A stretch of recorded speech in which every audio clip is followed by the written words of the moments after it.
अय्यूब अध्याय 27। अय्यूब ने और भी अपनी गूढ़ बात उठाई और कहा, मैं परमेश्वर के जीवन की शपथ खाता हूँ जिसने मेरा न्याय बिगाड़ दिया, अर्थात उस सर्वशक्तिमान के जीवन की जिसने मेरा प्राण कड़वा कर दिया। क्योंकि अब तक मेरी सांस बराबर आती है और परमेश्वर का आत्मा मेरे नथनों में बना है। मैं यह कहता हूँ कि मेरे मुंह से कोई कुटिल बात न निकलेगी और न मैं कपट की बातें बोलूंगा। परमेश्वर न करे कि मैं तुम लोगों को सच्चा ठहराऊं। जब तक मेरा प्राण न छूटे तब तक मैं अपनी खराई से न हटूंगा। मैं अपनी धार्मिकता पकड़े हुए हूँ और उसको हाथ से जाने न दूंगा, क्योंकि मेरा मन जीवन भर मुझे दोषी नहीं ठहराएगा। मेरा शत्रु दुष्टों के समान और जो मेरे विरुद्ध उठता है वह कुटिलों के तुल्य ठहरे।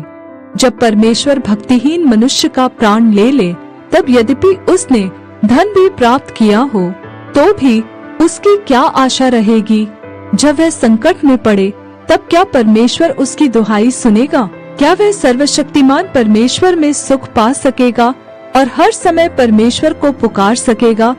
मैं तुम्हें परमेश्वर के काम के विषय शिक्षा दूंगा और सर्वशक्तिमान परमेश्वर की बात मैं न छिपाऊंगा।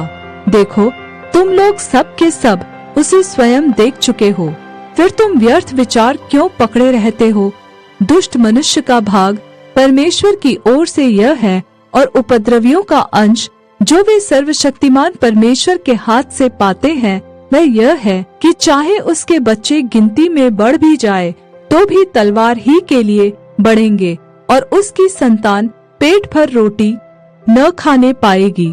उसके जो लोग बच जाएं, वे मरकर कब्र को पहुँचेंगे और उसके यहाँ की विधवाएं न रोएंगी। चाहे वह रुपया धूलि के समान बटोर रखे और वस्त्र मिट्टी के किनकों के तुल्य अनगिनत तैयार कराए, वह उन्हें तैयार कराए तो सही, परंतु धर्मी उन्हें पहन लेगा और उसका रुपया निर्दोष लोग आपस में बांटेंगे। उसने अपना घर मकड़ी का सा बनाया और खेत के रखवाले की झोपड़ी के समान बनाया। वह धनी होकर लेट जाए परंतु वह बना न रहेगा। आँख खोलते ही वह जाता रहेगा। भय की धाराएं उसे बहा ले जाएंगी। रात को बवंडर उसको उड़ा ले जाएगा। पूर्वी वायु उसे ऐसा उड़ा ले जाएगी और वह जाता रहेगा और उसको उसके स्थान से उड़ा ले जाएगी, क्योंकि परमेश्वर उस पर विपत्तियां बिना तरस खाए डाल देगा। उसके हाथ से वह भाग जाना चाहेगा। लोग उस पर ताली बजाएंगे और उस पर ऐसी सुस्कारियां भरेंगे कि वह अपने स्थान पर न रह सकेगा।